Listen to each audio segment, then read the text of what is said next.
증인으로 살다. 오늘 네 번째 시간, 이제 마지막 시간입니다. 우리가 증인으로 살아야 할 이유가 있다면 탈기독교 시대, 기독교에 대한 적대감을 가지고 있는 이 시대 사람들에게 예수님을 소개하는 방법이 증인의 삶이기 때문입니다. 예수님을 소개하는, 복음을 소개하는 최고의 방법, 그것은 증인으로 우리가 삶을 보여주는 것이거든요. 여러분, 증인이라고 하는 말은 목격자라고 하는 말이거든요. 목격한 사람, 그래서 눈으로 본 것을 말해주는 사람 또는 삶으로 보여주는 사람, 그것을 증인이라고 말합니다. 예수님께서 우리를 지식의 전달자로 부르신 것이 아니라 예수님을 증언하는 증인으로 부르셨습니다. 사도행전 1장 8절 말씀을 우리 한 목소리로 읽겠습니다. 시작. 그러나 성령이 너희에게 내리시면 너희는 권능을 받고 예루살렘과 온 유대와 사마리아에서 그리고 마침내 땅끝에 이르러 내 증인이 될 것이다. 아멘. 예수님께서 우리에게 말씀하시는 거예요. 증인의 삶을 살아라. 증인이 되어야 한다 말씀하시고 명령하시는 겁니다. 사도행전 1장 8절의 말씀은 지상 명령이거든요. 사도들에게 또 오늘의 우리들에게 주시는 명령입니다. 증인으로 살아야 된다는 거죠. 예수의 증인이 되어야 한다는 겁니다. 그렇다면 어떤 증인으로 살아야 할까? 오늘 본문에 나오는 바울과 디모데를 통해 초대교회의 사도들을 통해 한번 살펴보기를 원합니다. 자, 바울이요 루스드라에서 디모데를 만나요. 그리고 함께 사역을 합니다. 디모데라는 사람은 믿음의 가정에서 태어나서 신앙 교육을 받은 신앙이 매우 좋은 사람이었어요. 근데 성경은 뭐라고 말하냐면 그가 믿음도 좋은 사람이지만 그가 교회 안 신도들에게 호평을 받았다라고 말합니다. 오늘 말씀 2절에 보니까 디모데는 루스드라와 이고니온에 있는 신도들에게 호평받는 사람이었다. 여러분, 이 호평을 받는다라고 하는데요, 옛날 우리가 읽었던 개역개정 성경에서는 칭찬받는 자다. 그리고 현대인의 성경에서는 존경받는 사람, 존경을 받는 사람이라는 거죠. 근데 여러분, 이렇게 호평을 받고 칭찬과 존경을 받는 디모데인데 원문 헬라어를 보면 의미가 더 새롭게 다가옵니다. 헬라어 여기서 마르티레오라고 하는 단어가 쓰였거든요. 이 단어는 좋은 증언을 하다 또는 좋은 증언을 받다라는 의미입니다. 여러분, 이 마르티레오라는 단어는요, 증인이라고 하는 마르티스라고 하는 단어에서 파생이 되었어요. 그러니까 증인이라고 하는 말과 호평을 받는다라고 하는 말의 어원이 뿌리가 같다는 거죠. 그러니까 이렇게 말할 수 있습니다. 디모데는 단순히 칭찬을 받고 존경을 받는 사람이 아니라 주변 사람들이, 지역 사람들이 그를 이야기할 때 좋은 증언을 막 해주는 사람이었다는 거예요. 이해가 되시죠? 주변에 있는 사람들이, 특별히 신도들이니까 믿음의 사람들이 디모데를 이야기할 때마다 좋은 말을 막 증언해 주는 거예요. 그 디모데라는 사람 알아? 믿음이 너무 좋지, 너무 선하지, 너무 착하지, 너무 진실되지, 내가 알지, 내가 봤지, 이렇게 말했다는 것이죠. 여러분, 바울과 디모데가 함께 사역하는데 이렇게 사람들에게 호평을 받고 칭찬과 존경을 받는 사람들이 사역할 때 오늘 말씀의 제목인 교회는 점점 더 튼튼해지고 교회 안에 있는 성도들의 수가 더 많아졌다는 것입니다. 교회들은 이 사람들의 사역을 통해 믿음이 더 튼튼해지고요, 사람들의 숫자가 더 늘어났다는 거죠. 저는 우리 교회 성도님들을 통해 이런 일들이 일어나기를 축복합니다. 교회 밖에서도 호평을 받고 교회 안에서도 호평을 받는 성도가 되시기를 바랍니다. 제가 사람들과 만나서 1대1로 얘기해 보면요, 다 평가가 있더라고요. 어떤 분이 이야기하면 그분은 이런 분이죠. 여러분 모르실 것 같죠? 다 압니다. 여러분이 가면을 쓰고 있다 해도 오랫동안 봤기 때문에 다 알아요. 호평을 받는, 그래서 저와 여러분을 통해 교회가 튼튼해지고 교인들의 숫자가 많아지는 역사가 있기를 주님의 이름으로 축원드립니다. 아멘. 오늘 설교를 관통하는 중요한 한 단어가 있습니다. 여러분, 이 단어는 꼭 기억하셔야 되는데요. 그 단어가 뭐냐면 바로 배려입니다. 배려. 배려라는 말을 찾아보니까 자신만을 생각하지 않고 다른 사람의 상황을 헤아려 주는 마음과 행동입니다. 그러니까 단순히 배려는 호의를 베푸는 게 아니고요, 상대방의 입장을 깊이 생각한 다음에 말하고 행동하는 겁니다. 오늘 성경을 보면 바울과 디모데는 배려하는 사람, 배려의 증인이었어요. 바울과 디모데가 만났잖아요. 근데 바울이 디모데에게 할례를 권합니다. 할례를 행하게 했어요. 근데 성경에서는 뭐라고 말하냐면 그 지방에 사는 유대인들을 배려했기 때문이라고 말하고 있습니다. 3절 보시죠. 바울은 디모데가 자기와 함께 가기를 바랐다. 그래서 바울은 그 지방에 사는 유대 사람들을 생각해서 디모데를 데려다가 할례를 행하였다. 그것은 디모데의 아버지가 그리스 사람이라는 것을 그들이 모두 알고 있었기 때문이다. 아멘. 디모데의 어머니는 1절에 보니까 신앙이 돈독한 유대인입니다. 어머니는 유대인이에요. 근데 아버지는 그리스 사람, 헬라인입니다. 바울이 디모데와 함께 사역하러 지역에 갔는데 이 디모데가 호평을 받는 사람이잖아요. 여러분, 디모데가 호평을 받는 사람이잖아요. 예? 다시, 디모데가 호평을 받는 사람이잖아요. 예, 졸면 호평을 못 받아요. 예, 설교 시간에 졸면 호평을 못 받아요. 자, 한 분 때문에 디모데가 사람들에게 호평을 받았다고요. 그러니까 디모데가 굉장히 유명했어요. 사람들은 아는 거예요. 디모데가 누구의 자녀고 어떤 삶을 살았는지, 아버지가 누구고 어머니가 누군지 많은 사람들이 알았습니다. 아버지가 그리스 사람, 헬라인이라는 걸 알았어요. 문제는 바울이 그 지역에 사는 유대인들, 할례를 중요하게 여기는 사람들이 혹시라도 디모데의 할례 없음을 보고 뭔가 꺼리낌이 있을까 봐 디모데를 데려다가 할례를 행하겠다라는 것입니다. 근데 여러분, 이 디모데와 바울의 배려는 4절 말씀에서 명확하게 보여요. 4절 말씀, 바울 일행은 여러 도시를 두루 다니면서 예루살렘에 있는 사도들과 장로들이 정한 규정들을 사람들에게 전해주어서 지키게 하였다. 아멘. 바울은 예루살렘에서 결정된 그 규정들이 있었는데 그 규정들을 그 사람들에게 전해주고 지키게 합니다. 이 규정은요, 할례 때문에 생겨진 규정이었어요. 자, 설명을 드릴게요. 보세요. 바울이 1차 선교 바나바와 함께 여러 지역에 전도를 했어요. 이방인들이 예수를 믿고 구원을 받았습니다. 유대인들이 깜짝 놀랐거든요. 특별히 예루살렘 초대교회가 너무 놀란 거예요. 야, 이 성령의 역사가 대단하구나. 예수 믿으면 구원받는다는데 진짜냐? 근데 유대인들은 어떤 생각을 가졌냐면, 무슨 소리야, 예수를 믿어도 할례를 받지 않으면 구원은 없지. 할례가 중요해.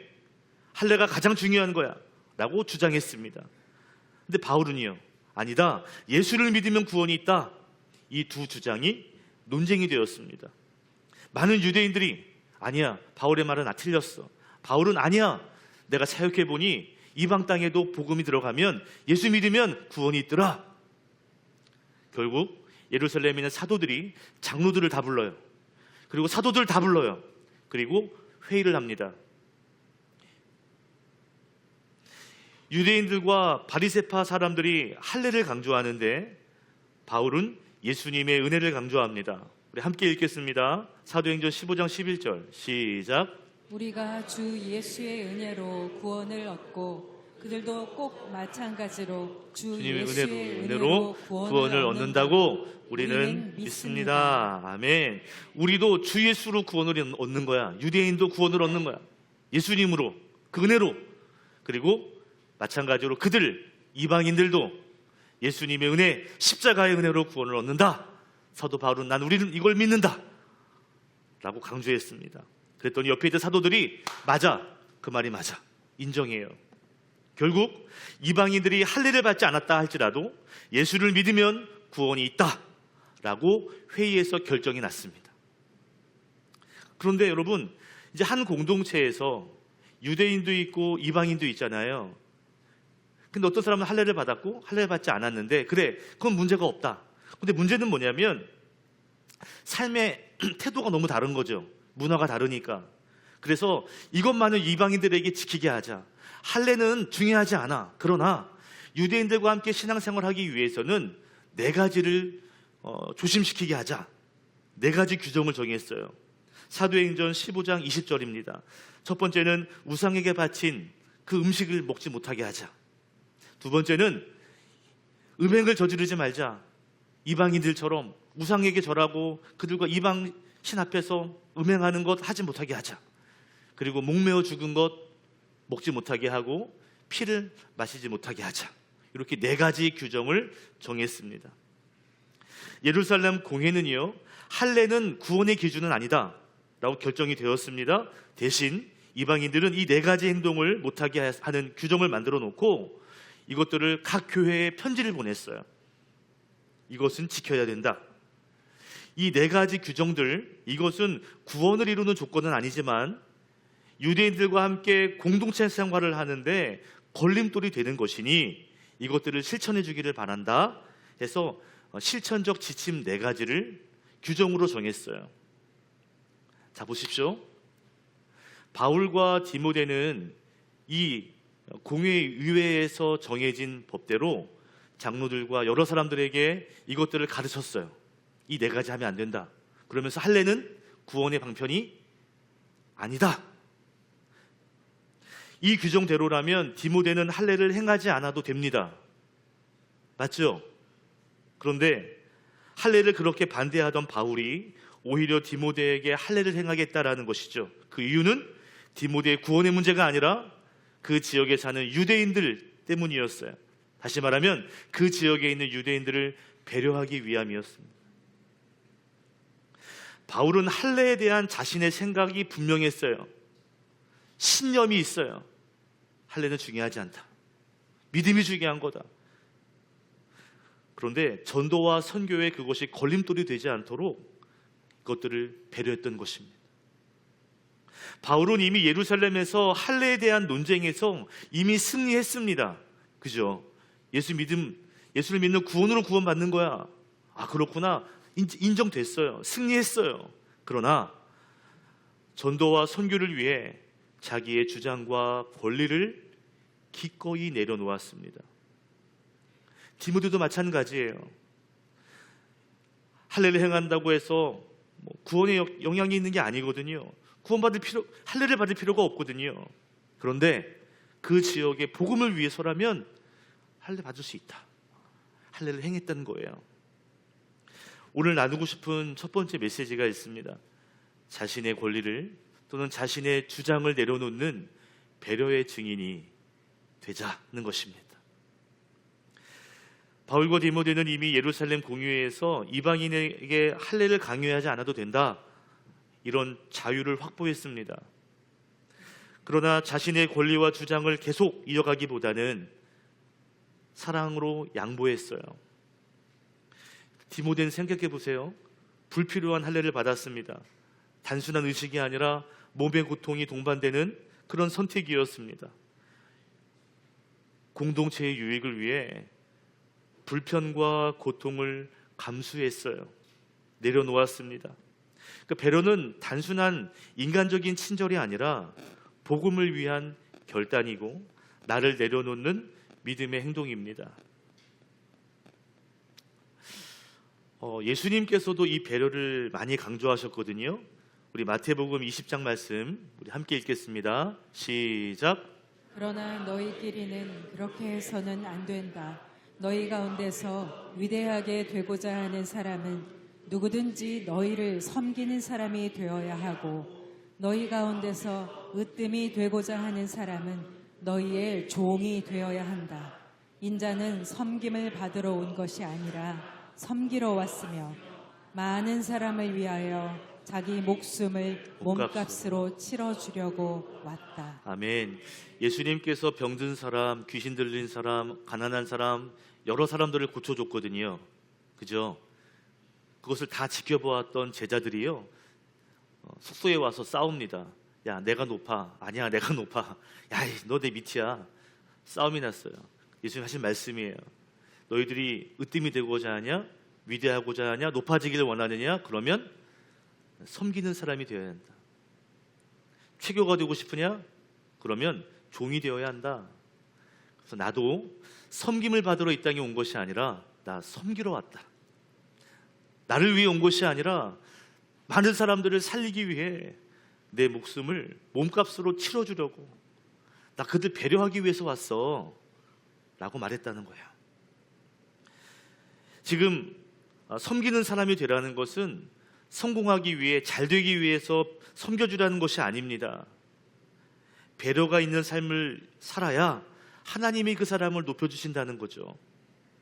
예수님은 자기 자신도 섬김을 받기 위함이 아니라 섬기기 위해, 다른 사람을 살리기 위해, 배려하기 위해 이 땅에 오셨다라고 말합니다. 그 배려는 자기의 목숨까지도 내려놓는 희생이고 배려이죠.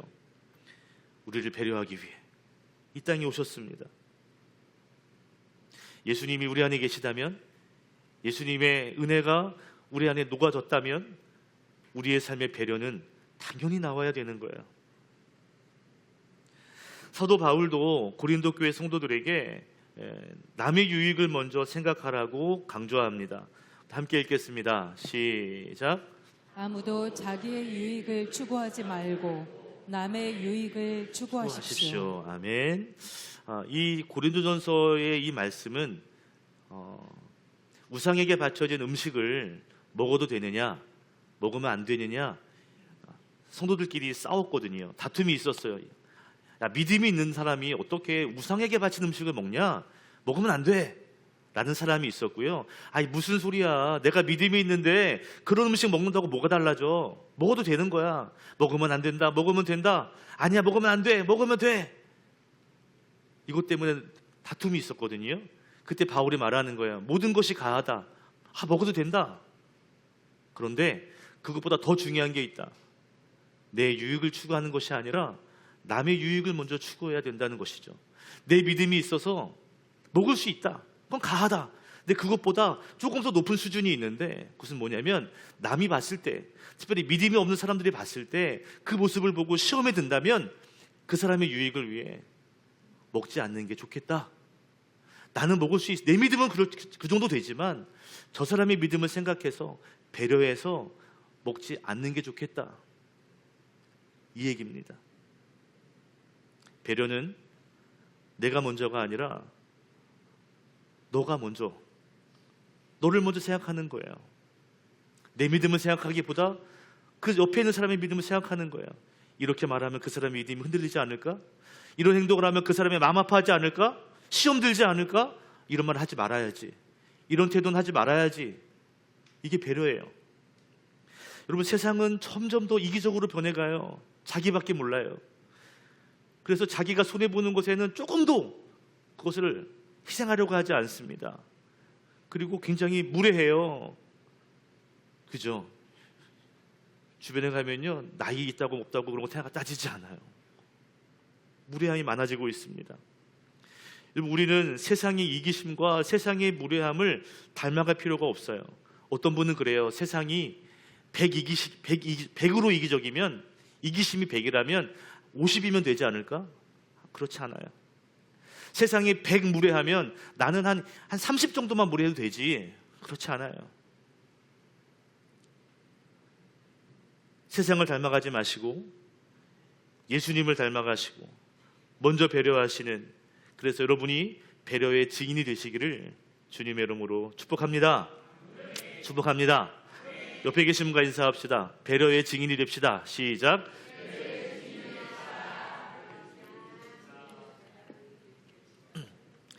오늘 바울과 디모데가 배려의 증인입니다. 그죠? 할례를 받지 않아도 되는데 배려해 주면서 할례를 하는 거죠. 대단한 거죠. 또 한 가지 모습이 있어요. 오늘 6절, 7절, 8절 세 절을 읽겠습니다. 시작. 아시아에서 말씀을 전하는 것을 성령이 막으심으로 그들은 부르기아와 갈라디아 지방을 거쳐가서 무시아 가까이 이르러서 비두니아로 들어가려고 하였으나 예수의 영이 그것을 허락하지 않으셨다. 그래서 그들은 무시아를 지나서 드로아에 이르렀다. 네, 바울과 그의 일행은 어디로 가려고 했냐면 이제 아시아로 가려고 했습니다. 아시아로 가려고 했던 이유는 두 가지인데요. 첫 번째는 지역성 때문이에요. 바울의 고향이 길리기아에 있는 다소라는 지역인데 이 아시아에 있는 도시입니다. 자기에게는 매우 익숙한 지역이죠. 그러니까 내가 알고 있으니까, 내가 어느 정도 이 주변을 알고 있으니까 사역하기에 좋을 거야. 지역적으로 유리하다고 생각했던 거죠. 두 번째 이유는 합리성 때문입니다. 아시아는 인구가 많은 그런 지역이고요. 우상이 많고 특별히 철학이 발달한 도시입니다. 그런 도시가 많아요. 바울은 글을 잘 쓰고 말을 잘하기 때문에 이런 논쟁 같은 걸 참 잘했거든요. 인구가 많고요. 그리고 자기가 잘하는 철학과 이런 이야기를 잘할 수 있는, 어떻게 보면 자신이 잘할 수 있는 그런 지역이라고 생각했던 거예요. 여러 가지 합리적인 부분을 고려한다면 가장 좋은 곳은 아시아다, 이렇게 결정을 했던 거죠. 그래서 이런 판단 가운데 아시아로 가려고 했는데 성령께서 바울의 선택을 거절하셨습니다. 한 번도 아니라 두 번이나 거절했어요. 이때 바울이 성령의 인도를 따라 자신의 가는 곳을 포기하고 성령이 가라는 곳으로 나아가죠. 배려라고 하는 관점에서 보면 지금 바울은 성령님에게 배려하고 있습니다. 오늘 나누고 싶은 두 번째 메시지예요. 성령의 인도하심을 따르는 배려의 증인이 되라는 거죠. 성령의 인도하심을 따르는, 성령님을 배려하는 증인이 되라는 겁니다. 여러분, 바울의 마음은 아시아 지역에 있었어요. 그런데 자신의 뜻과 계획을 내려놓고 성령님의 뜻과 계획에 자신의 방향을 맞추었습니다. 방향을 완전히 전환했어요. 내 계획을 내려놨습니다. 저는 이 모습을 보면서 성경 한 구절이 떠올랐는데 바로 가나안 여인 또는 수로보니게 여인, 이 여인이 떠올랐어요. 이 수로보니게 여인에게는 딸이 있는데요. 이 딸이 귀신 들려가지고 굉장히 몸에 상함이 있었습니다. 귀신이 들려서 귀신이 조종하니까 넘어지기도 하고 자빠지기도 하고 깨지기도 하고 부러지기도 하고 늘 상처가 있고 아픔이 있었거든요. 예수님 주변에 있다는 이야기를 듣고 예수님에게 달려가요. 길에서 예수님 부릅니다. 예수님, 불쌍히 여겨주십시오. 우리 딸 좀 고쳐주십시오. 우리 딸 좀, 귀신 좀 쫓아내 주십시오.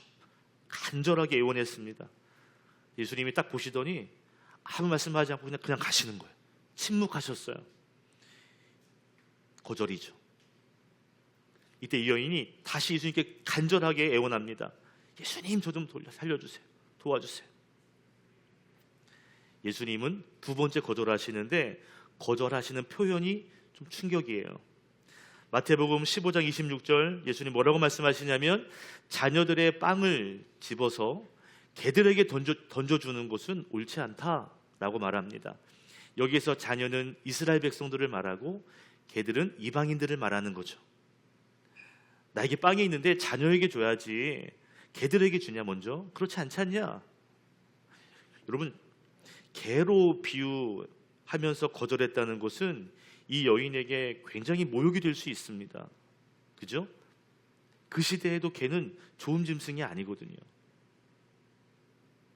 그런데 개라고 이야기하니까 여러분 굉장히 큰 거절이거든요. 그런데 이 여인이 믿음으로 반응합니다. 마태복음 15장 27절 함께 읽겠습니다. 시작. 그 여자가 말하였다. 주님, 그렇습니다.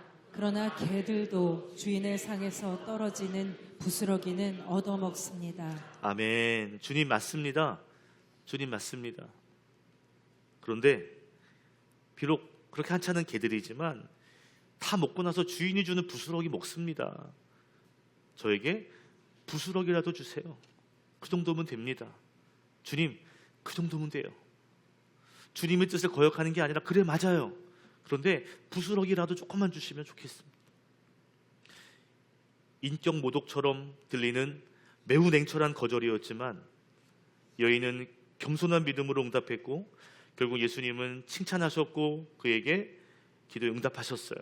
딸이 고침을 받았습니다. 거절이 있었지만 그 뜻을 기다렸을 때 놀라운 은혜가 있었어요. 바울의 이야기도 마찬가지죠. 거절당하는 이야기입니다. 아시아로 가려고 했던 자기의 뜻이 거절당해요. 여러분, 기분 좋은 거절이 있을까요? 물론 있을 수 있겠지만 거절하는 건 대부분 기분이 상해요. 그죠? 만약에 여러분이 이렇게 대화하고 있는데 갑자기 말을 딱 끊어요. 기분 좋아요, 안 좋아요? 안 좋죠. 앞에서는 아 그래 하고 가지만 집에 가서 다시 너를 얘기하나 봐라. 내가 너를 얘기하나 봐라. 그럴 수 있다니까요. 말 끊으면 되게 기분 나쁜 거예요. 내가 계획을 가졌는데 그렇게 진행하려고 하는데 옆에서 툭 거절시키고 그걸 뒤틀어 버리면 기분 상합니다. 그렇지 않아요? 내가 오랫동안 준비했는데 갑자기 확 바뀐다? 당황합니다. 기분 좋지 않아요. 하루 종일 음식을 준비해가지고요. 이 시장을 봐서 이것도 준비 저것도 준비해서 다 요리하려고 그래요. 그래서 오늘은 이 메뉴를 할 거야. 남편 들어오더니 이거 먹고 싶어 바꿔. 그럼 기분 나빠요, 그죠? 뭐라 그래요? 네가 해 먹으라. 그러진 않잖아요. 근데 굉장히 거절은 기분이 나쁜 거예요. 나의 계획을 누군가가 휙 바꾸면 마음이 상할 수 있습니다. 바울의 입장에서 계획하고 준비하고 판단하고 여러 가지를 고민하고 아시아로 가려고 했던 거잖아요. 그런데 성령님이 가지 말라 했을 때 바울은 성령님을 배려합니다. 성령님의 계획이 있겠지. 하나님의 뜻이 있겠지. 결국 순종해요. 결국 결과로 보면 지금에 있는 유럽 지역이 이때 많은 복음의 역사가 일어나게 되죠. 자, 오늘 여러분 결론인데요. 바울과 디모데의 배려가 놀라운 교회 부흥의 기반이 되었습니다.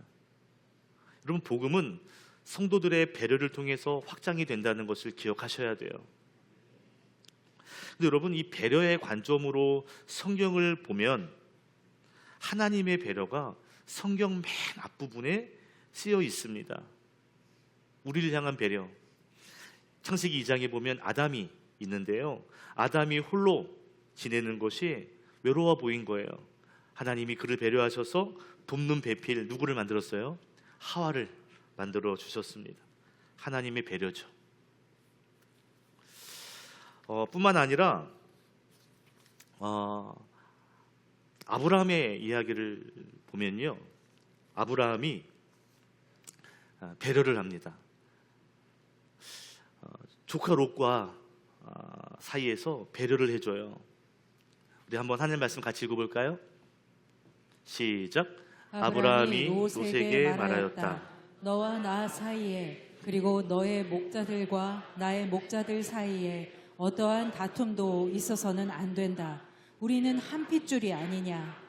내가 보는 앞에 땅이 얼마든지 있으니 따로 떨어져 살자.